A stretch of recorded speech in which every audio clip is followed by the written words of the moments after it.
Moltes gràcies a totes i a tots. En primer lloc, voldria donar les gràcies a la Coordinadora de Centres d'Estudis de Parla Catalana per organitzar aquest congrés, a tots els assistents i bé, a totes les persones que han presentat comunicació i que ara també us comentaré, us faré 5 cèntims d'aquestes 9 ponències o comunicacions que tinc jo en aquest àmbit del congrés. També vull agrair, evidentment, que hagin pensat en mi com a relator d'aquest àmbit, que és l'àmbit 2 del Congrés, dedicat als exilis polítics i culturals.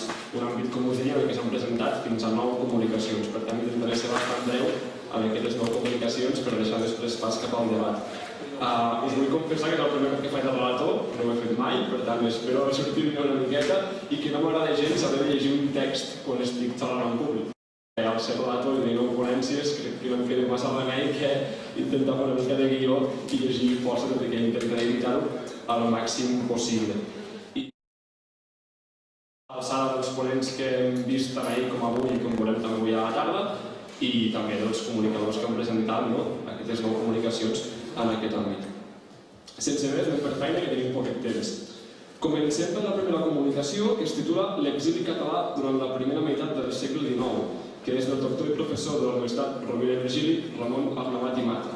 En aquesta comunicació, l'autor tracta la qüestió de l'exili català, no partint des d'un únic conflicte bèl·lic, és a dir, no ens centrem, per exemple, només en la guerra del francès, sinó en un període cronològic força més ampli, en aquest cas, tota la primera meitat del segle XIX, durant 50 anys, doncs, i trobo que és un enfoc interessant, ja que traspassa les conseqüències d'un únic conflicte per a tractar l'exili com un tot. Dins d'aquests 50 anys hi ha diverses guerres, començant per la guerra del francès i continuant amb aquestes lluites entre liberals i absolutistes durant tot el segle XIX. Si bé sempre s'intenta aproximar les singularitats de cada una d'aquestes guerres i dels tipus d'exili que aquests conflictes acaben generant. Si anem a les xifres, una miqueta a picar el fil a l'agulla en aquesta comunicació més ràpidament, l'autor presenta la xifra de 45.000 exiliats durant aquests 50 anys, primers 50 anys del segle XIX. Una xifra important a tenir en compte, la veritat, també tenim fet amb totes les guerres i conflictes que passen al país durant aquells 50 anys del segle XIX, un segle que és realment comuns aquí a casa nostra. Totes aquestes guerres, tan diferents i amb resultats tan dispars, aquestes lluites, com us deia, entre absolutistes i liberals, provoquen també que l'exili, en aquests 50 anys, acabi sent molt heterogeni, potser més que en altres conflictes. I crec que és interessant també parlar cronològicament de l'exili i no només amb un conflicte per aquest motiu, per analitzar l'heterogeneïtat d'aquest exili que provoquen aquestes diferents guerres. L'autor també introdueix un concepte que he trobat força interessant, que és la qüestió de l'exili i la política dels vencedors i vençuts, ja al segle XIX i sempre present en qualsevol guerra.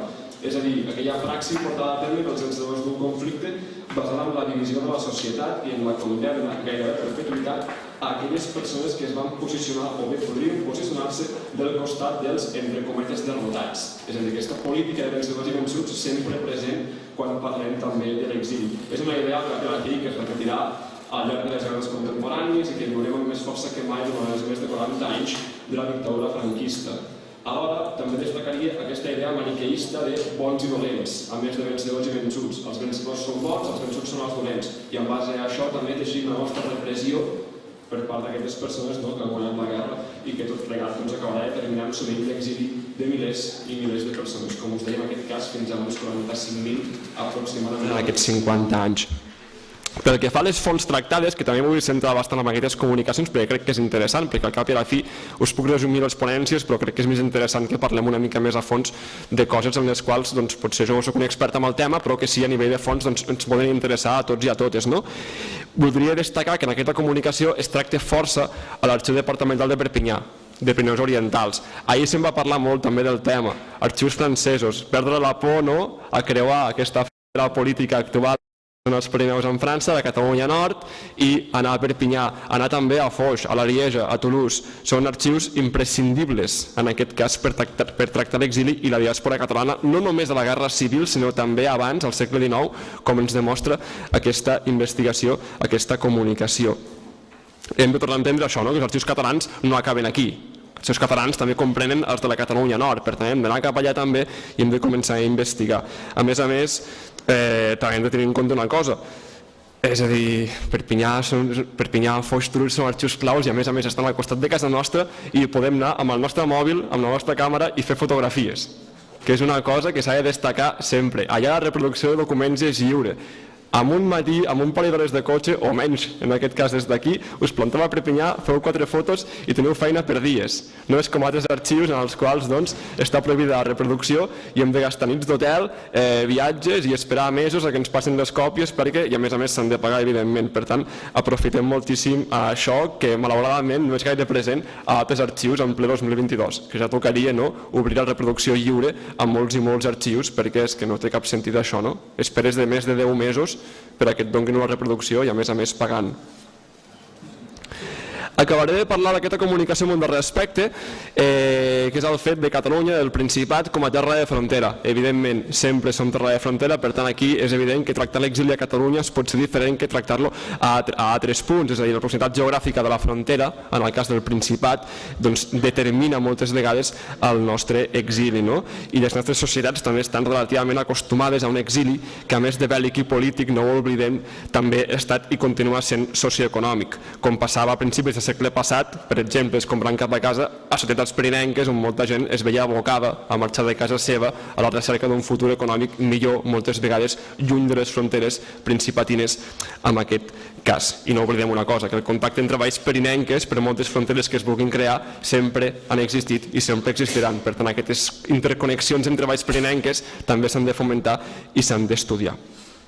Passo a la següent comunicació i tampoc deixem el segle XIX, serà la segona i última que tracta aquest exili del segle XIX i aquesta vegada sí que ens centrem en un únic exili associat a una única guerra. Us parlo ara de la comunicació titulada L'exili i migració marítima de la costa catalana a Mallorca durant la Guerra del Francès, de Jaume Busquets i Albert Agustí.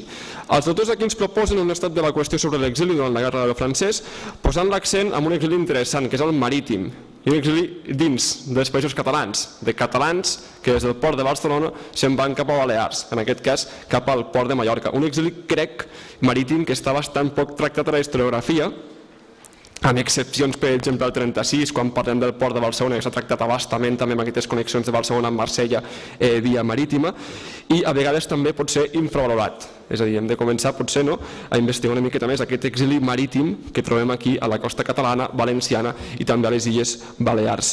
No podem obviar que, tal com apunten els autors, la via marítima sovint presentava menys riscos que les vies terrestres de l'interior de la península, ja que patien menys control, això sí, un cop aconseguís embarcar. Lo complicat era arribar a embarcar en aquests vaixells de trànsit per la via marítima en aquest cas. I és que una de les idees que ens volen presentar els autors és el fet que, si bé podem creure que als ports marítims l'originància era fèrria, durant conflictes com el de la Guerra del Francès s'aprofitaren rutes comercials marítimes que ja existien, evidentment, prèviament a l'esclat d'aquests conflictes com a mitjà de transport per a aquestes persones que optaven per un exili, entre cometes, intern a dins dels països catalans i per aquesta via marítima. I, per altra banda, també voldria destacar una vegada més aquest aspecte socioeconòmic de l'exili. Quan parlem d'exilis, majoritàriament ens associem sempre a la política, a les guerres i un cop més vull remarcar aquest context sempre socioeconòmic. Els autors ens parlen també de les conseqüències de la guerra del francès i de l'exili a la postguerra del francès provocada per la gran misèria, especialment que hi havia a les zones rurals i que provoca que a moltes societats, un altre cop es compro cap a casa, pirinenques molt sovint també es vegin abocades també a aquest exili anys després de la finalització d'aquests conflictes, en aquest cas de la guerra del francès. Com us deia, aquestes dues comunicacions són les úniques que tracten el segle XIX i els seus exilis als països catalans. Abans de continuar amb la tercera i de més comunicacions, permeteu-me una breu reflexió. Les guerres del XIX, emmarcades dins d'un context internacional de lluita entre l'absolutisme i el liberalisme, provoca a casa nostra uns exilis que, com ens deia Ramon Arnabat a la primera comunicació, acaben afectant a totes les opcions polítiques. És el convuls segle XIX, uns exilis que portaren a milers de persones a haver-se de desplaçar de forma interna a Catalunya, a Mallorca o a altres països com França o Andorra. Una Andorra, i aquí torno a escombrar una mica cap a casa, tot això de l'Alt Urgell, que durant gran part del segle XIX i del segle XX, i això Àngels Mac també ho sap molt bé, que presentava comunicació al primer àmbit del qual vam parlar ahir, serà vist a Andorra, com us deia, per absolutistes i carlins com una mena de paradís absolutista, i això també és molt interessant i segurament també falta una miqueta d'estudiar. Andorra, pel seu sistema polític, a través dels coprínceps, del bisbe d'Urgell, és moltes vegades vista a premsa absolutista com una mena d'una sort de paradís pseudofeudal en aquells moments, però molts absolutistes que veuen amb el liberalisme aquella perversió de la societat contemporània, i crec que és molt i molt interessant en aquest aspecte també tractar una vegada més Andorra, que insisteixo, crec que encara és força desconeguda a nivell historiogràfic. I aprofito també per fer una petitíssima falca publicitària. La setmana vinent a la Seu d'Urgell es fa un congrés celebrant els 200 anys, el 200 aniversari de la regència d'Urgell, en el marc d'aquestes lluites entre liberals i carlins. Per tant, també convidar-vos a la Seu a que vingueu a aquest congrés. I ara ja, disculpeu-me, tornem a les comunicacions i passem a la tercera ponència, ja com us deia, centrant-nos en el segle XX i la Guerra Civil Espanyola, una guerra que ja no abandonem amb les 7 següents ponències o comunicacions.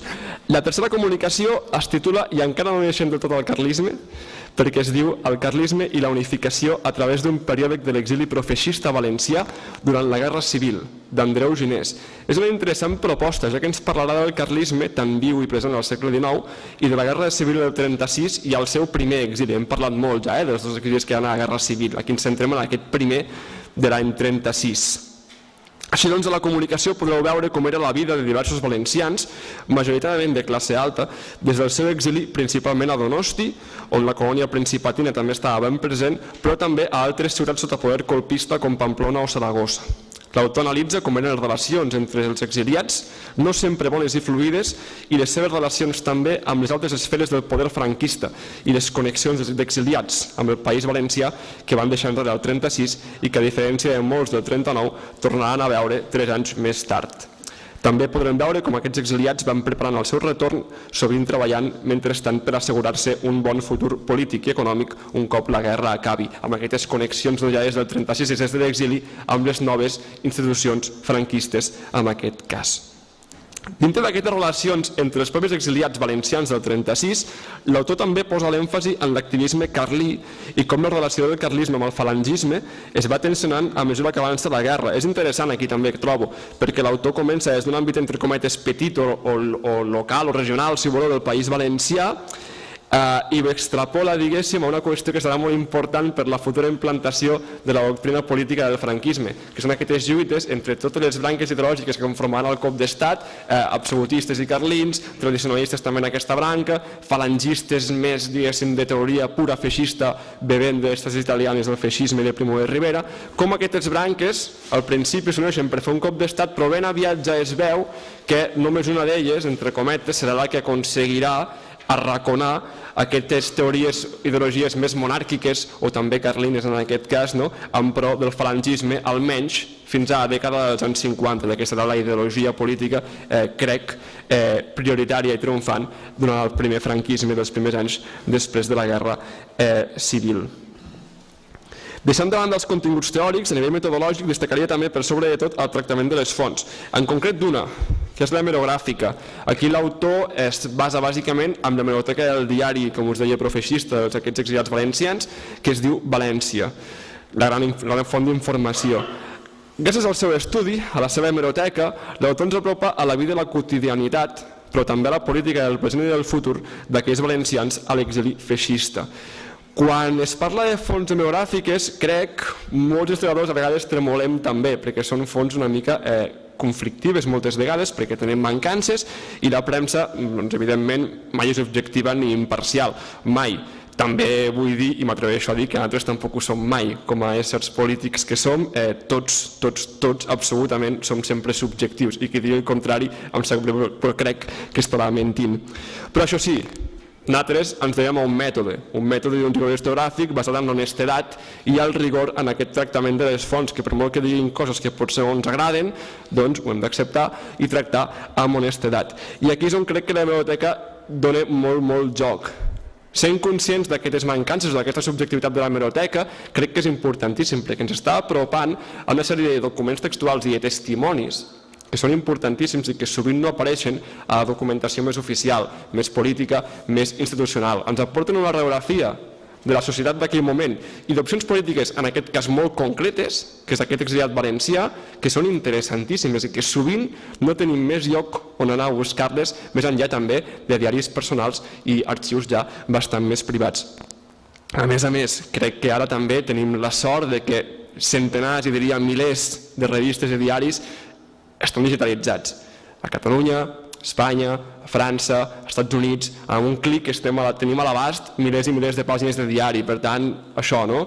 Mirar revistes i diaris i intentar treure el gra de la palla, potser destriar una miqueta, perquè és una font, crec, absolutament meravellosa per a tractar la història més contemporània en el nostre país.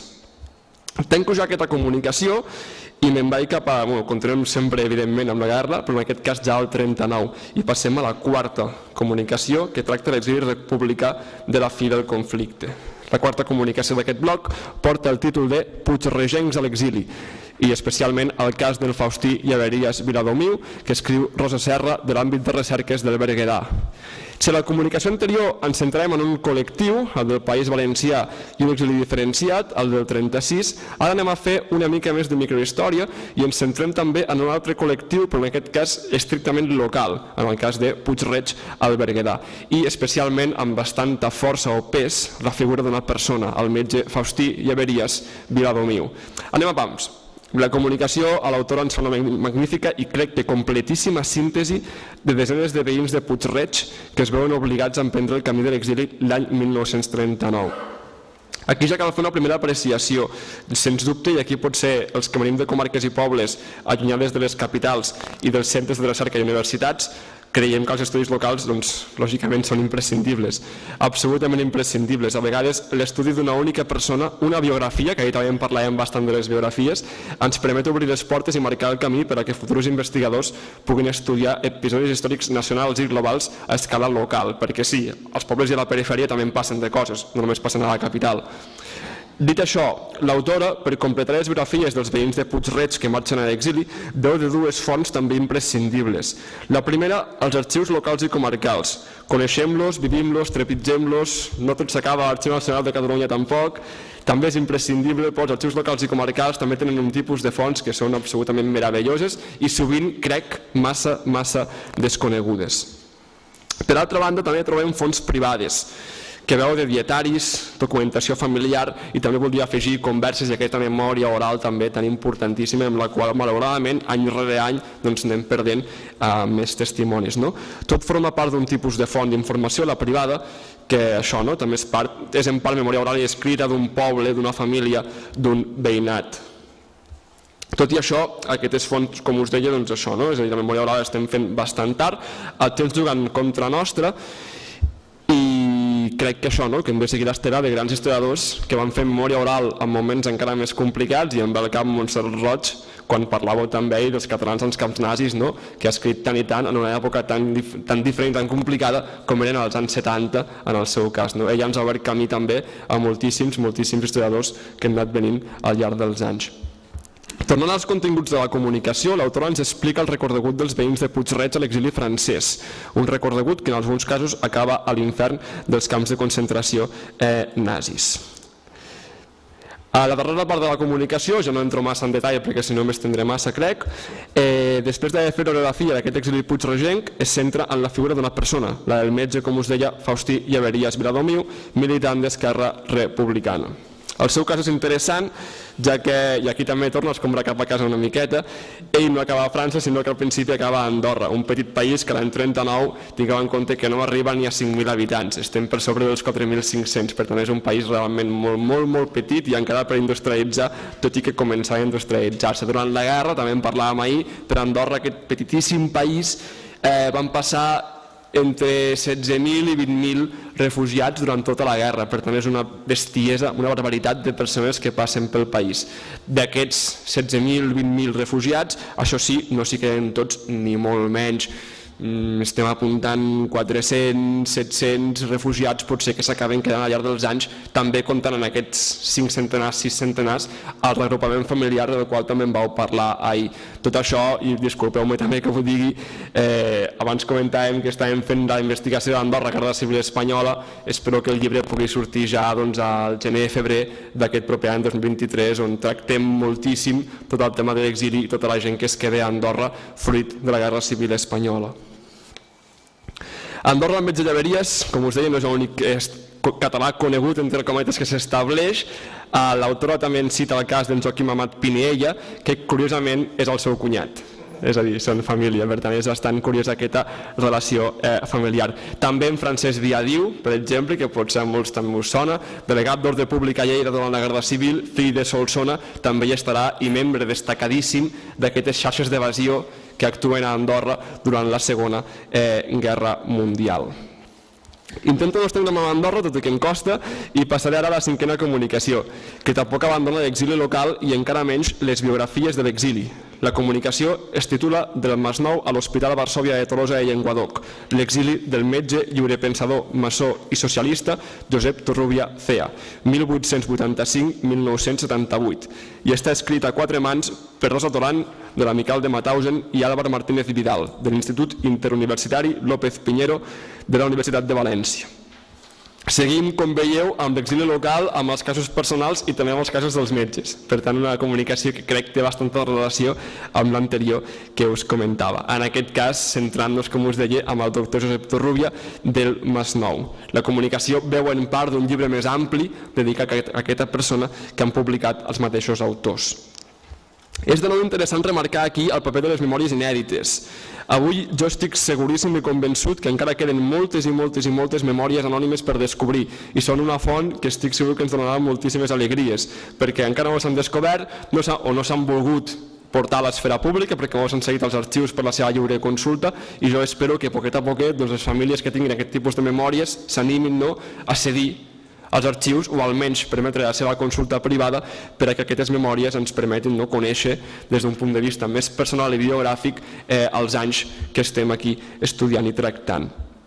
En el cas del doctor Torrubia ens trobem amb un metge que és maçó, políticament molt implicat des de la joventut i afiliat al PSUC des de l'any 1936. Dèiem destacaria l'exili francès, ja que és força diferent als seus companys d'exili, perquè ell, per exemple, no se'n va a un camp de, entre cometes, refugiats, presoners, concentració francès, crec que seria la denominació correcta segurament, perquè Déu-n'hi-do, sinó que ell es pot allotjar a casa de civils francesos, en aquest cas al sud de França, treballant en diverses granges agrícoles i ramaderes al país. Però el que més ens interessa de l'exili és el cas de la seva militància política a l'exili. Aquí estem en l'àmbit també més polític d'aquest congrés segurament. Lluny de casa, Torrubia, com altres exiliats, no abandona les seves conviccions polítiques i ben aviat es posa en contacte amb cercles polítics d'exiliats i també amb la resistència francesa. De fet, serà des de acaballes de la Segona Guerra Mundial quan la seva activitat professional i política arriba al seu punt àlgid. És el moment que ocupa la part central d'aquesta comunicació, quan el doctor Torrubia passa a fundar i a treballar en l'Hospital Militar del carrer Varsòvia de Tolosa, que de ben segur molts d'aquí coneixeu, que donava assistència mèdica als maquis antifranquistes que actuaven al Pirineu i també a membres de la resistència francesa. Així doncs, Torrubia es converteix en aquest metge importantíssim, fet que el portarà a ser reconegut militarment per l'exèrcit francès a la França ja lliure i alliberada del nazisme. La seva activitat el portarà a aconseguir esdevenir en director mateix d'aquest hospital militar de Tolosa, aleshores ja legalitzat, i acabada la guerra també donarà assistència mèdica a civils, no només en aquest cas a maquis com durant la Segona Guerra Mundial. Finalment, el doctor Torrubia també serà nomenat metge de la Creu Roja Republicana Espanyola. Per no entrar més en el contingut de la comunicació, voldria acabar l'explicació amb una darrera reflexió sobre el que crec que ens aporta aquest article. Analitzant el cas personal del doctor Torrubia, entrem al món de l'exili republicà a Tolosa, un món de relacions interpersonals entre exiliats, però també amb francesos locals i amb la xarxa de resistents francesos i de maquis, podent estudiar així unes relacions i contactes entre aquests moviments, tots ells antifeixistes. I si abandonem la Segona Guerra Mundial, també podem traspassar les connexions estrictament polítiques per passar a les més professionals. I aquí és on trobo interessant les connexions, per exemple, del doctor Torrubia amb l'agrupació de metges catalans per a la renovació de la medicina, fundada per exiliats republicans a França. En aquesta agrupació trobarem metges catalans exiliats a França, als quals el país veí els ha reconegut la seva enorme aportació professional, en aquest cas al món de la medicina. Un clar exemple és el del doctor Francesc Tosquelles, participant d'aquesta agrupació i un dels pares de la psicoteràpia institucional moderna. De la vida del doctor Tosquelles, per cert, es va fer una interessant exposició al Centre de Cultura Contemporània de Barcelona, una expo itinerant que ara, si no m'equivoco, es troba al Museu Reina Sofia de Madrid, abans d'anar cap a Nova York a la primavera de 2023. Per tant, estem amb una figura de l'àmbit de la medicina o psicoteràpia, en aquest cas, molt i molt important. I com veieu, tractar aquest exili de forma personal i també local, si em permeteu, ens permet una vegada més entrar en aquest món de connexions entre exiliats, que ens aporta moltíssima informació en la qual podem anar saltant d'exiliat a exiliat i fer una radiografia interessantíssima. I tot neix de què? D'una única memòria d'un exiliat de, en aquest cas, no del Masnou. Per tant, amb això tenim una porta oberta a milers i milers d'investigacions i també de biografies. Seguim, doncs, amb la sisena comunicació i aprofitant que hem entrat al món dels exilis analitzats des d'un àmbit més professional, a més del polític, és clar, passarem ara a analitzar una comunicació que té com a objectiu estudiar l'aportació d'exiliats catalans en un món professional com el del periodisme. La comunicació es titula El periodisme professional a l'exili de la Guerra Civil, de Gil Toy, periodista i professor de l'Autònoma de Barcelona. Aquí l'autor ens fa una síntesi analitzant de forma global moltes de les publicacions periodístiques impulsades per exiliats catalans que apareixen a l'estranger, no només a França. Parlem de publicacions amb gran contingut polític, sovint impulsades des dels propis partits i sindicats de l'exili, però també de publicacions d'un caire, podríem dir, més periodístic i generalista. Això ens porta a reflexionar també sobre les dificultats professionals a les que condemna un exili polític forçat. A la condemna de marxar de casa, i sovint lluny dels teus, evidentment, també se li suma el fet d'haver-se de refugiar a un país estranger, moltes vegades de llengua i cultura diferents a la del teu origen i on, a més, sovint s'és vist l'exiliat com l'última baula de la cadena socioeconòmica. I per si això no fos suficient, tampoc podem oblidar que pocs mesos després de l'exili, almenys a Europa, esclata la Segona Guerra Mundial i moltes de les publicacions que van sorgir aleshores, especialment a França, es veuen abocades a la clandestinitat, una altra dificultat més per a aquests professionals. Podem intuir, doncs, que buscar-se un futur econòmic des de l'exili, i més en l'àmbit professional del qual provenies, era realment difícil en aquell context, el que dota d'encara més valor a aquest tipus de publicacions i treballs periodístics. També és interessant la cronologia que ens presenta l'autor. Sovint, quan tractem l'exili, ens centrem molt en els primers anys, els 40, quelcom que és lògic perquè no podem obviar que bona quantitat d'exiliats, a mesura que passen els anys, o bé tornen a casa seva, o bé per diversos motius el seu activisme polític va minvant. No en tots casos ni molt menys, però podria passar i per això els 40 estan molt tractats. Però ell amplia molt aquest tipus de cronologia i se'n va fins als 50, 60 i també als 70, disposant així d'una visió més integral i global de tot l'exili català. Així doncs, a l'article, amb aquesta cronologia, podrem veure les noves dificultats personals i professionals a les quals s'enfronten els periodistes catalans a l'exili, per exemple, en una França que durant la dècada dels 50 començarà un progressiu apropament a Franco, alhora que entre els cercles d'exiliats s'esvaeixen les esperances de que les potències democràtiques ajudin a fer caure la dictadura. A la vegada, també tractarà un aspecte purament professional, que s'allunya de les ja tractades publicacions polítiques d'exiliats. A mesura que passen els anys, a l'exili, els periodistes exiliats s'intenten integrar a mitjans de comunicació tradicionals dels països que els han acollit, tant a Europa com a Sud-amèrica. Una interessant aportació que ens aporta una visió sobre com els exiliats de llarga durada i no retorn s'intenten llaurar un bon present i futur professional malauradament lluny de casa seva. Fins ara, quan hem tractat l'exili del 39, hem parlat de la vida i activitat política i professional dels exiliats a l'estranger, però encara no hem tractat a bastament el retorn a l'Espanya franquista d'aquests exiliats, si bé que a les anteriors comunicacions sí que trobeu casos de retorn. A la setena, ja anem acabant, aquest retorn serà un tema cabdal. El títol és El retorn a Catalunya del canonge Joan Viladric després de la mort del cardenal Vidal i Barraquer, de l'autor Manel Teresi Lagunas del Centre d'Estudis Cambrilencs.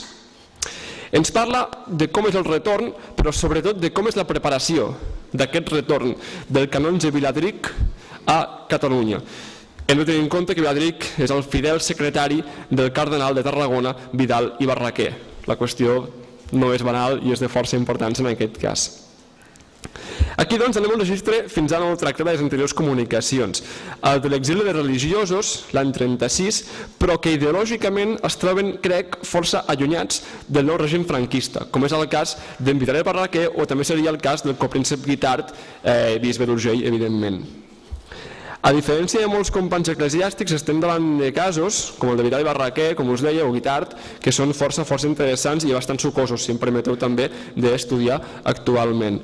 Estem acostumats a parlar de dos exilis principalment sempre, el del 36, de retorn i relativament homogeni, i el del 39, sovint de no retorn i amb aquells republicans antifeixistes majoritàriament i antifranquistes. Però n'hem parlat de casos com Vidal i Barraquer o de Viladric, de religiosos, com us deia, que se'ls condemna a l'exili un cop també acabi la guerra, en aquest cas pel seu activisme des de l'àmbit més nacional i catalanista. No sé si un dels motius, i aquí ja faig jo la meva pròpia especulació i potser una mica de crítica, si em permeteu, de no tractar tant aquesta qüestió, és a vegades l'hermetisme amb el qual investigadors hem pogut topar, o almenys en el meu cas personal, amb alguns arxius eclesiàstics. Per sort no és el cas d'aquesta comunicació on l'arxiu de l'Arquebisbat de Tarragona ha donat totes les facilitats, crec, pel que he vist a les citacions, per a la seva investigació. Malauradament, en el cas del Bisbat d'Urgell, això no és així i moltíssims investigadors mai hem pogut entrar a analitzar els seus arxius del segle XIX i del segle XX, que són interessants perquè ens parlen moltíssim també de la política, en aquest cas d'Andorra, com a copríncep d'Andorra, que és també el bisbe d'Urgell. No entenc quina por pot haver-hi a no entrar en aquests arxius, i sort en tenim també, a part d'arxius com de Tarragona, dates eclesiàstics i historiadors, com el pare Hilari Raguer, que ens va deixar l'any passat, el qual va tenir evidentment accés a les línies d'arxius de l'Església i el qual va deixar plasmat amb les seves investigacions i llibres moltíssims documents primaris que ell va transcriure i amb els quals gent com jo, que no hem pogut entrar a aquests arxius, doncs almenys els podem veure de la ploma, en aquest cas del pare Hilari Raguer. Ja em disculpareu per aquesta petita crítica personal que he pogut fer. Tornant a la comunicació del seu contingut, em destacaria el següent. Per situar-nos, Vidal i Barraquer es refugia, i Viladric, evidentment, a l'inici de la guerra i amb la intermediació de la Generalitat, que l'ajuda a sortir al país allotjant-se ell a la cartoixa de la Farnetta, a prop de Lucca, a la Toscana, a Itàlia. Des de l'exili, el cardenal serà un dels 5 eclesiàstics que no signarà la carta col·lectiva dels bisbes espanyols del juliol del 37 en suport a Franco. Amb aquesta acció, Vidal i Barraquer accepta que ja mai podrà tornar a casa seva, a la seva diòcesi. Al seu exili l'acompanya el secretari, Joan Baptista Viladric i Viladomat, el real protagonista d'aquesta comunicació. Allà es mantindran a la Farnetta junts ja acabada la guerra. L'any 43, però, mentre tant ell com el cardenal eren de viatge a Friburg, visitant el mecenes català Rafael Patxot, mor el cardenal. A partir d'aquí, el secretari Viladric s'instal·la a la cartoixa de la Balsant, a Friburg mateix, i des d'allà comença a preparar ja sol, ja sense l'arquebisbe, el retorn a la seva diòcesi, a Tarragona, un cop fou nomenat el successor de Vidal i Barraquer, el navarrès Manuel Arce Ochoterena, força més pròxim a les tesis franquistes que el seu predecessor. Després d'analitzar la mort i els condols sovint interessants i poc honestos que rep l'entorn de Vidal i Barraquer des del franquisme i també des de Roma, l'autor es centra en aquesta preparació del retorn a Viladric. I aquí destacar 2 aspectes principals que ens explica l'autor de forma, crec, molt i molt interessant. El primer, els intents de Viladric per intentar recuperar la documentació que el cardenal havia deixat a la Farnetta, que a més va ser assaltada per soldats alemanys a l'any 44. Per tant, una nova dificultat amb aquesta documentació. El segon aspecte a destacar, també molt interessant, són els intents de Viladric per escriure un relat de l'exili d'ell i del cardenal a través de la documentació generada en aquest exili pel mateix Vidal i Barraquer. Unes memòries d'exili que, tal com ens diu l'autor de la comunicació, van ser cedides l'any 2019 per la família del cardenal a l'Arxiu Municipal de Cambrils, fent-se pública així l'existència d'aquestes memòries inèdites, interessantíssimes i un cop més en un arxiu municipal. La darrera part de l'article es centra ara sí en el retorn de Viladric a Tarragona, destacant també 2 aspectes. El primer, l'encàrrec del nou arquebisbe Viladric perquè aquest anés a Suïssa a recuperar els diners que l'arquebisbat tenia a bancs estrangers. Una qüestió, crec, també força interessant per a explotar i estudiar. El segon es centra en la discreta vida, condemnat, podríem dir, a l'ostracisme i a l'oblit, en aquest cas aquest secretari Viladric, que portarà associat Viladric durant la nova jerarquia franquista eclesiàstica. També interessant, no? Ell pot tornar, però certament amb força ostracisme. L'article acaba ja amb una interessant reflexió al voltant d'aquesta condemna a l'oblit de Vidal i Barraquer i per extensió també de Joan Viladric. A poc a poc anem deixant ja els anys de la guerra i els primers de l'exili i ja anem a punt d'acabar ja amb la 8a comunicació, que és titulada La participació menorquina en el debat nacionalitari de l'exili que inspirà nosaltres els valencians de Joan Fuster. La comunicació és Daniel Martí i Lleufriu. És interessantíssima, realment us ho dic de debò, intentaré no estener-me perquè és molt interessant i crec molt curiosa, d'un registre que s'allunya moltes vegades del que hem vist en aquestes ponències. Ens situem en l'esfera més nacional de l'exili i també ideològica, si em permeteu. Se'ns presenta un aspecte interessant. La qüestió nacional des de l'exili, tenint en compte el context polític espanyol amb un franquisme evidentment oposat als nacionalismes, entre cometes, perifèrics que podem trobar a l'estat espanyol, i relaciona aquests debats nacionals des de l'exili amb la influència que aquests tenen sobre l'obra d'uns dels escriptors i, si em permeten també, ideòlegs nacionals moderns del nacionalisme català que va més enllà del Principat, com no podia ser d'altra forma. Estem parlant, com no, de Joan Fuster i del seu assaig Nosaltres, els valencians. L'article, doncs, és interessant pel tractament integral de tots els països catalans. Ens trobem interrelacionats exiliats principatins de les illes i valencians, amb especial èmfasi de la influència que rep Fuster de l'aportació en aquest debat nacional des de l'exili per part d'escriptors menorquins. Així doncs, en un primer apartat de l'article, l'autor ens fa un resum de les polítiques de repressió per part del franquisme a qualsevol demostració política, cultural, etc., d'un nacionalisme oposat o simplement diferent a l'espanyol, i ens cita algunes de les primeres iniciatives culturals, tant de l'exili com des de l'interior del país, per combatre aquesta persecució contra el fet nacional o la qüestió nacional vaja. D'entre les revistes que ens cita l'autor, com per exemple, en destacar la Destino, que, parafrasejant una citat de l'autor, seria una publicació franquista antifranquista, on hi van escriure des de Josep Pla o Joan Estelric a Jaume Vicenç Vives o al mateix Joan Fuster. Per tant, bastant curiós, si més no, aquesta heterogeneïtat. Pel que fa a iniciatives de represa cultural i nacional des de l'exili i traspassant al món de les publicacions editorials, també se'n cita els Jocs Florals celebrats arreu del món entre el 1941 i el 1977, amb la presència destacada aquí també de Joan Fuster i les seves participacions en aquests Jocs Florals. Però l'ús de l'article es troba quan ens centren les aportacions bàsicament de 3 autors menorquins o aportacions o influència en Joan Fuster. Els autors són 2 nascuts a Maó, Marçal Pascucci i Cardona i Gumersin Gomila i Guasteví, i un nascut a Barcelona, que és Ferran Soldevila. Tots ells, que segur també ben coneixeu, tots ells autors que influenciaran a Fuster.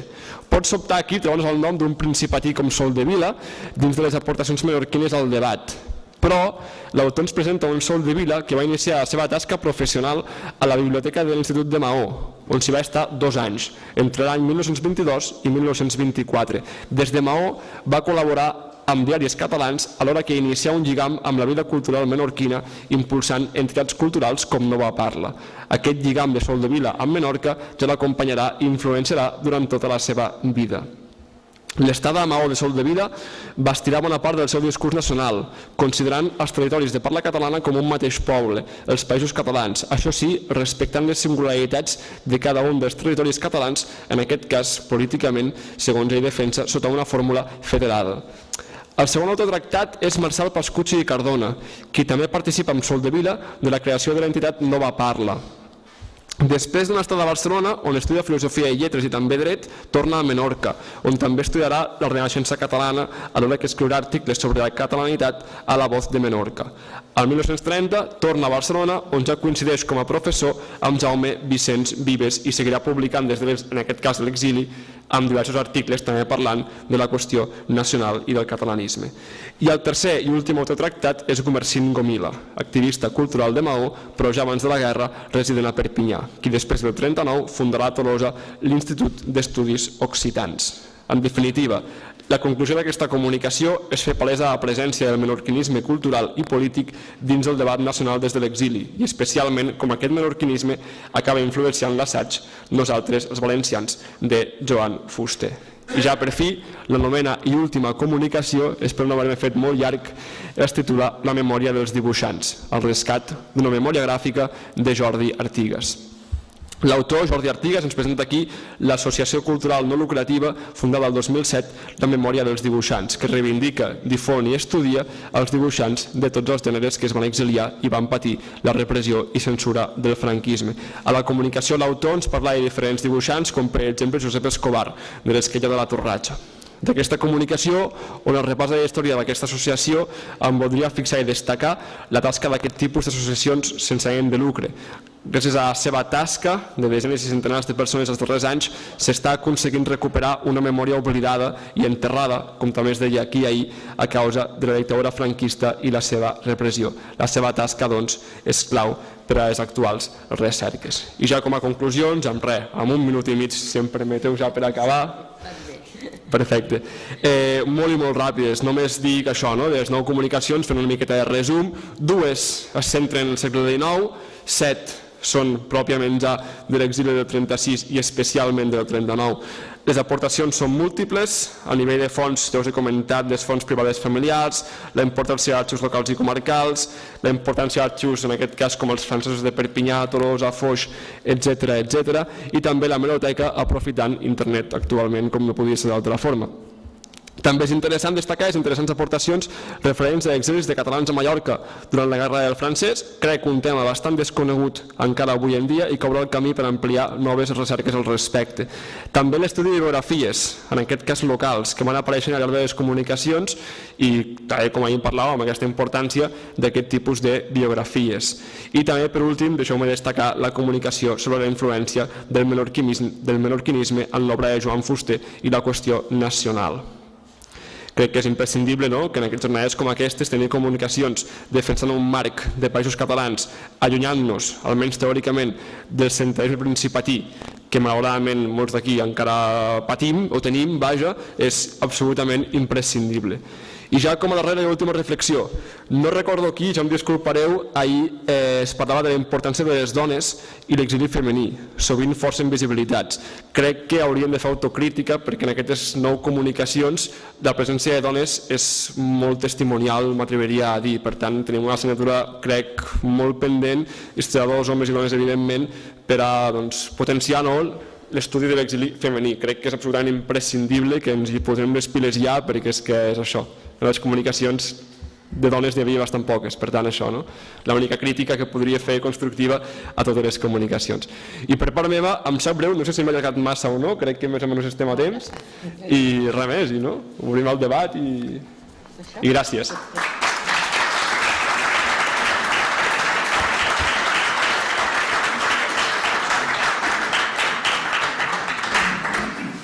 Si us sembla, obrim el debat amb preguntes o qüestions adreçades a qualsevol intervenció d'aquest matí.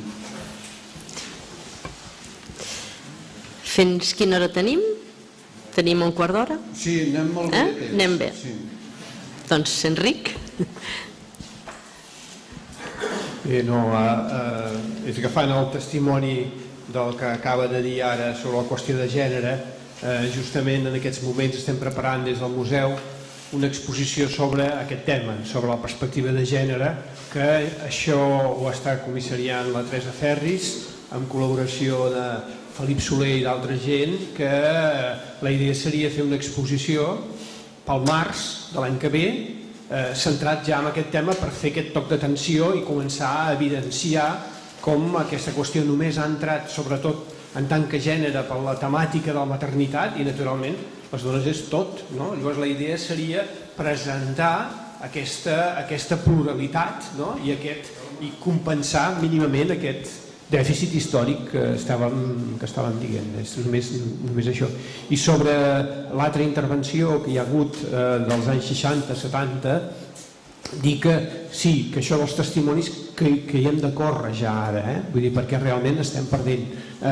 Li comentava abans en el ponent mateix que personalment ens coneixíem amb Pere Ignasi Fages. Pere Ignasi Fages era una persona vinculada al món de la producció cinematogràfica, que potser va ser molt conegut amb això, era fill del poeta Carles Fages de Climent, va ser secretari de Santiago Carrillo a l'exili i va ser un dels que portava la premsa de l'Assemblea de Catalunya, precisament arran d'una conferència de premsa clandestina. El van anar a buscar la policia, va aconseguir escapar-se, una persona que pesava 120 quilos i es va escapar corrents, gràcies a que es va refugiar. Aquí també em sembla que tinc aquí en Pau, a la casa de la Montserrat Roig, del pare,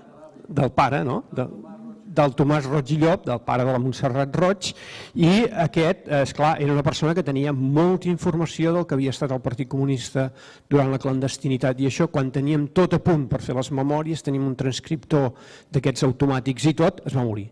Per tant, vull dir que el problema no és que estiguem perdent els testimonis de l'any 39, que ja no en queden, per dir-ho d'alguna manera, en xifres absolutes, sempre n'hi ha algun, però dels anys 60 i 70, si no corrim, també no hi arribarem. I una altra cosa que també li havia comentat en el ponent era l'element d'Alemanya. Alemanya és impressionant.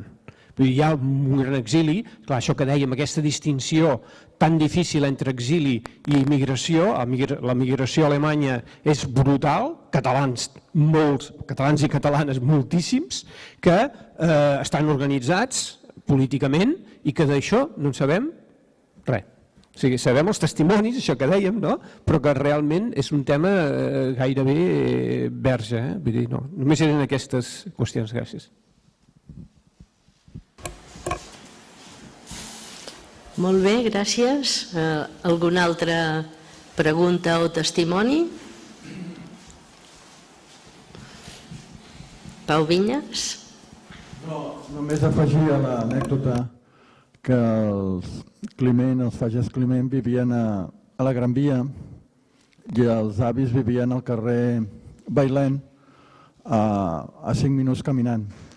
I va estar amagat en un armari que es feia servir per temes de planxar i coses d'aquestes. Per tant, si ja feia aquest volum, quan haurien tancar la porta de l'armari no sé com s'ho van fer.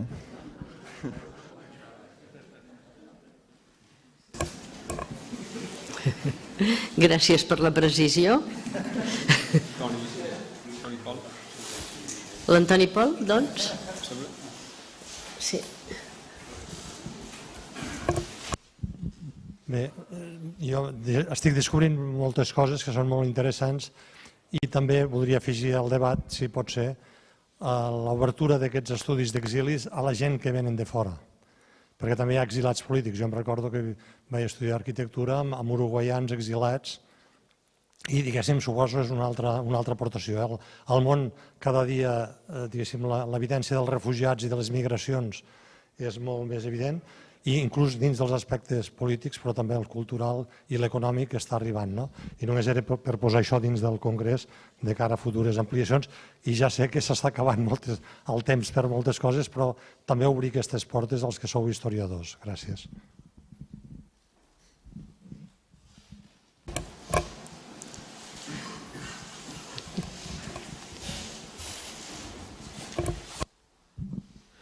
No, afegir el que està sortint, que potser hem de començar a trencar segons quines capses o quins calaixos tenim tancats i fer les coses de forma transversal.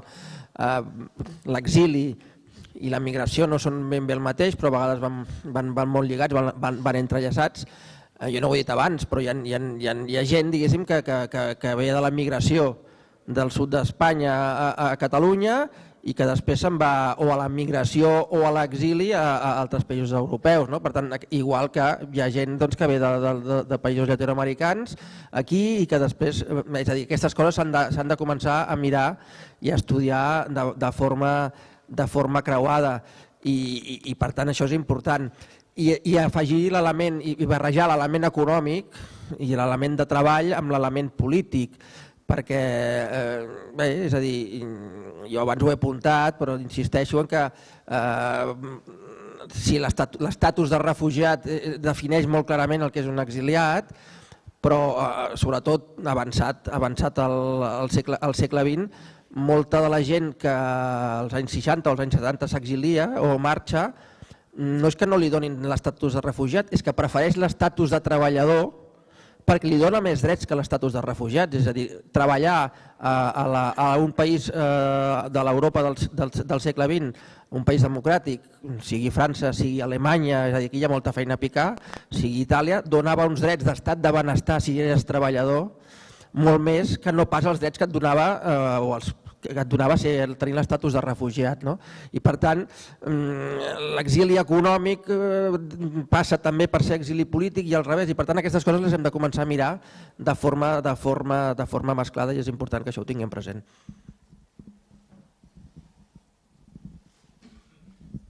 Em deixes?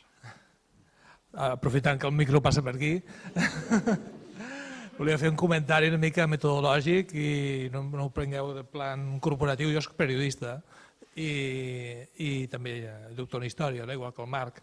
I quan el Pau feia aquella reflexió sobre els historiadors i l'objectivitat inexistent i l'honestedat com a contravalor, que és el que feu servir, dir-te que els periodistes també fem aquesta mateixa reflexió, els periodistes de base. Una altra cosa és que en els mitjans de comunicació sempre hi ha un editor, un director, que sovint, que sempre estan connectats amb algun poder econòmic o polític, i que en moltes ocasions faran colar un missatge que serà un missatge interessat. I això passa a tots els mitjans, públics i privats. I per això és important conèixer la història de la premsa. I deixeu-me reivindicar la meva disciplina, jo em dedico a això, a la història del periodisme, i estem aportant evidència de totes aquestes coses que passen als mitjans de comunicació. I em reivindico aquí com a disciplina auxiliar per vosaltres, pels que feu recerca, i més ara amb l'explosió de la premsa digitalitzada, que és de tan fàcil abast, de tan fàcil recurs, i que per aclarir-nos una mica en tot aquest panorama us proposo que consulteu també la història del periodisme. Gràcies. Només per al·lusions, un segon. No pretenia en cap cas que s'entengués com un atac al periodisme de base. És a dir, altra cosa és el que has dit tu, amb la qual subscric tot el que has dit al 100%, però no és un atac al periodisme de base com a mètode, sinó al món en general, que evidentment aquí ningú és objectiu. No, a partir de la intervenció d'ara, de la necessitat d'estudis creuats, ara precisament he tingut ocasió de participar en un congrés que era sobre la desbandà d'Andalusia, que va de Màlaga a Almeria. Hi ha una gran retirada de tropes i de gent, però sobretot de gent, que hi ha una massacre molt terrible, són molts milers de persones. I llavors aquesta gent, un cop arriben a Almeria, estem parlant de milers de persones, on van? Doncs bé, moltíssima d'aquesta gent arriba a Catalunya com a refugiats durant la guerra. Estem parlant de l'any 37 i fins al 38-39 s'estan aquí. I aquests engruixiran tota aquesta massa exiliada de 500.000 persones que marxa. Bé, de tota aquesta gent, alguns se'n marxen cap a l'exili i acaben patant a tot arreu, en els camps, en el que és fins i tot els camps nazis, molts es queden, d'altres se'n van i tornen. Què els hi passava a la gent que o bé es quedava, que eren d'aquests malaguenys que es quedaven aquí, o andalusos en general, que es quedaven aquí i no marxaven? Quan arribaven els franquistes, els retornaven en els llocs d'origen. I quan els altres que havien creuat la frontera i retornaven cap a l'estat espanyol, també els tornaven cap a Andalusia. Quan anaven a Andalusia ja hi havia unes llistes de depuracions, o sigui, ja tothom sabia qui eren.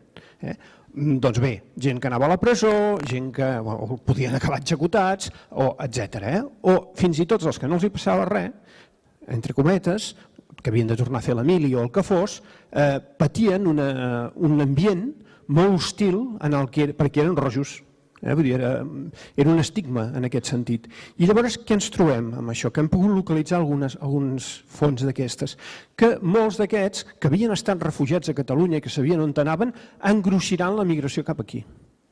Però ja des dels anys 40, 30, el 40 mateix, vull dir, i podem repassar gent amb noms i cognoms, per dir d'alguna manera, d'això. I realment, amb això que dèiem de la barreja entre migració econòmica i migració política, doncs esclar, hi havia, si tu en el teu lloc d'origen estàs pressionat, doncs a part de qüestions estrictament econòmiques, n'hi ha unes altres que també t'empenyen a anar cap amunt. Per tant, era justament perquè aquest lligam no sempre és clar. I això que has dit ara, incorporo a la teva ponència això que has dit de millor l'estatus de treballador que no de refugiat polític, que realment això va passar molt.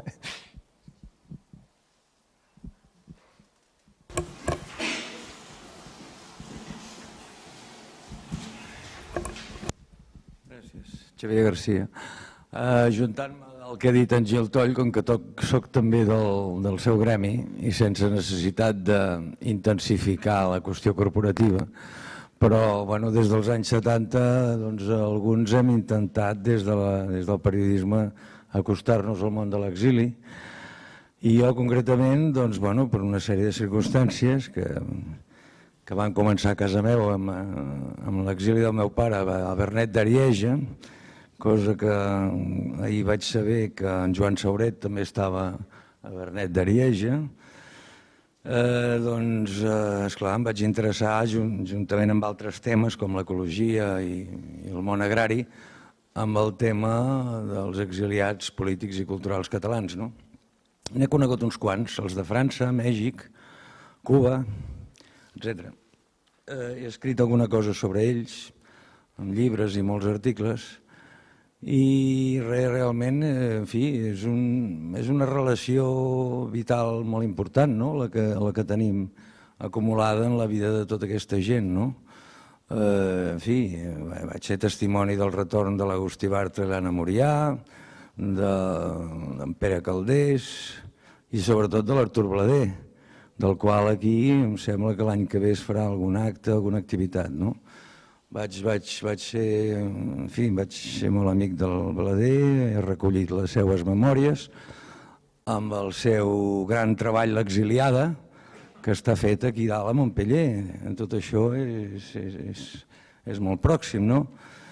Bé, aquests volums s'han divulgat últimament perquè s'ha editat l'obra completa d'en Blader i, per tant, ha estat possible conèixer-ho. Però, clar, aquest llibre, que quasi bé fa 50 anys que va ser publicat, i vull rememorar i vull rescatar la memòria d'un gran editor, Josep Fornes, d'Editorial Pòrtic, que va morir ara fa un any o dos, que justament als anys 60, amb la seva editorial, va publicar un llistat impressionant de memòries, sobretot de republicans, bàsicament socialistes i llibertaris, els comunistes ja tenien les seves coses, per tal de fer visible la vida, els treballs i els dies de tota aquesta gent. Aquesta col·lecció de memòries de Pòrtic val la pena també que la tinguem present perquè és la història de Catalunya al segle XX retratada a partir de les vivències familiars. Bé, això és simplement tenir constància que, com deia el Gil, a través del periodisme i encara que no siguem oficialment historiadors, doncs també hem tingut una tasca de suport als centres d'estudis, de suport a tota aquesta generació que va costar molt de poder fer reviure la seva memòria i les seves angoixes. Gràcies.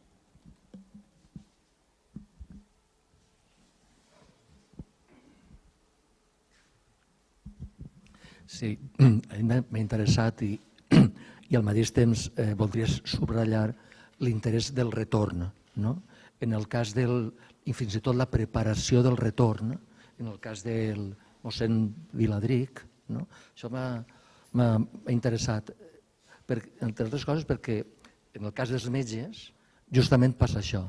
Ells fan un retorn imaginari a través de l'agrupació de metges catalans per la renovació de la medicina, es reuneixen, tenen consciència de ser una comunitat a l'exili i ells ja elaboren les ponències de sanitat pel retorn. Totes aquelles ponències i discussions són uns materials que representen això, un retorn imaginari previ al retorn efectiu, cosa que no es produiria, perquè això estem parlant del 1945. Però crec que estudiar el retorn en molts casos podríem dir és massiu, en altres casos és a comptagotes, i altres casos són molt individuals i fins i tot clandestins. Jo crec que tot això és un tema que està obert i que caldria profunditzar més. Jo fent una reflexió que ha fet el Pau, evidentment que la premsa l'hem d'agafar amb pinces, perquè, esclar, la premsa d'aquella època era molt idealitzada, però gràcies a la premsa també ens ha ajudat on hi havia mancança de documentació. Jo m'he trobat casos que que he hagut de resseguir la premsa perquè no he trobat més documentació que amb la premsa. I a partir d'aquí se t'obren carpetes, se t'obren possibilitats d'anar resseguint una cosa que si la documentació no hi era perquè es va cremar, per exemple, totes les actes municipals, doncs has d'anar resseguint via altres fonts. I un debat que podria ser interessant també,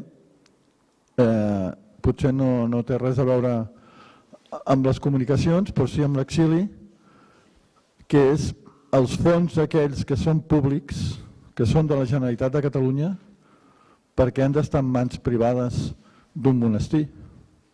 Vull dir, tot el que va acumular el senyor Josep Tarradellas i Joan, per què ha d'estar al monestir de Poblet i no està a l'Arxiu Nacional de Catalunya, que és on li tocaria estar? Una altra cosa és la seva correspondència personal, les cartes que ell va escriure i tot això és un altre tema. Però la majoria de la documentació que ell es va endur i que es va salvar gràcies al seu pare, doncs considero que hauria d'estar a l'Arxiu Nacional de Catalunya, que és on haurien d'estar més ben custodiat, accés al públic, no com a Poblet, que hi ha unes mancances per poder accedir, que no és el lloc adequat i després passa el que passa i misteris amb el que va passar fa 4 dies. Vaja, ahí lo dejo. Si em permeteu un segon molt ràpid, referent a la premsa, potser no m'he explicat jo bé, però jo el que he intentat fer una defensa de les fonts hemeogràfiques de consultar-les moltíssim, és a dir, que ningú està dient el contrari. Per tant, això, que no sé si s'ha entès malament, però jo el que estic dient és que consulteu tots les fonts demogràfiques aprofitant ara que estan a internet, coi. És a dir, això és evidentíssim, per tant aquí és claríssim. I respecte a l'arxiu, molt breu, d'això als pobles en sabem moltíssim, perquè als pobles el que passa és que moltes vegades hi havia un secretari durant 30-35 anys o un alcalde durant 30 o 35 anys i aquell alcalde, com les oficines municipals moltes vegades no estaven habilitades com a arxiu, s'emportava la documentació cap a casa seva. I encara avui passa a moltíssims pobles que està ple de documentació municipal que hauria d'estar a l'arxiu municipal o comarcal, que està a casa del fill d'aquell antic secretari o aquell antic alcalde que se les van portar amb tota la bona fe del món, però que ara s'ha quedat allà. Doncs, bueno, és una anècdota, però que crec que evidentment qualsevol documentació que emana de l'administració pública i dels seus ciutadans hauria d'estar en un arxiu públic perquè és de l'administració, però això ja és un tema que a mi se m'escapa bastant. Fem una intervenció o dues més i tanquem el debat. Gràcies, ràpid. Primer jo volia per tota la feina que has fet sobre les comunicacions avui, que ha estat molt clara i molt ben treballada. No ho sé, potser tenim un nou programa per en Carles Porta, no? Respecte al que ha passat allà a Can Tarradellas a Poblet. Qui sap? Però si tens alguna informació més, perquè al final resulta que aquesta entrada, que no s'han emportat res, però que de tota manera penso que tampoc és tan hermètic la consulta del fons allà, encara que no estigui a Sant Cugat, però és un lloc que s'hi pot accedir amb certa normalitat dintre el que cap. No, només un apunt, perquè jo no he pogut llegir la comunicació, lògicament, perquè no l'hem publicada sobre el retorn del canonge Joan Viladric. La meva pregunta simplement és, es comenta tot el que va portar a nivell material amb ell el canonge quan torna cap a Catalunya? Ho dic perquè jo he tingut molt de contacte amb la família descendents de Vidal Barraquer. El seu fons personal, segur que no complet, i tot i que ja és un personatge al qual se li han dedicat diverses biografies, perquè és un personatge realment curiós i interessant, tot el seu periple vital, la casa Cambril segueix tenint una part importantíssima del fons personal a tots els nivells, documental, biblioteca, col·lecció d'art, i és tot. Bueno, tot, hi ha moltíssima qüestió. I jo no sé, i és una pregunta directa, si en l'article es tracta tota aquesta qüestió també, és a dir, no només de com torna, sinó de tot el que torna, o intenta tornar. Merci. Clar, t'ho dic bastant de memòria ara mateix perquè ja fa dies que m'ho vaig llegir, però l'autor sí que veu de 3 arxius principals. L'arxiu privat de la família Vidal Barraquer, que ho té en situ de documentació entenc, a casa de la família, però també hi ha una bona part de la documentació que jo entenc que està a l'arxiu de l'Arquebisbat de Tarragona, perquè moltes vegades parla d'Alfons Vidal Barraquer a l'Arquebisbat de Tarragona a dins de l'arxiu. Per tant, per això també pensava que molt bé que l'Arquebisbat hagi deixat en aquest cas l'accés lliure de consulta a l'arxiu d'Alfons Vidal i Barraquer. I a part les memòries inèdites que es van fer amb la documentació que es van emportar de la Farneta, perquè tot i que van entrar els nazis, en principi no es van emportar res de la documentació del cardenal, per tant tota va tornar, es van fer amb aquella documentació les memòries, i aquestes memòries que sí que estaven a casa de la família inèdites i totalment restringides, les van cedir a l'Arxiu Municipal de Sitges. Per tant, jo crec que el gran gruix està a Arquebisbat, perquè la família, si el 2019 només va portar memòries a l'Arxiu Municipal de Sitges, jo crec que segurament alguna cosa encara deu tenir la família. Potser m'equivoco, però a gruix, Arquebisbat. Molt bé, ho deixem aquí i obrim l'àmbit 3.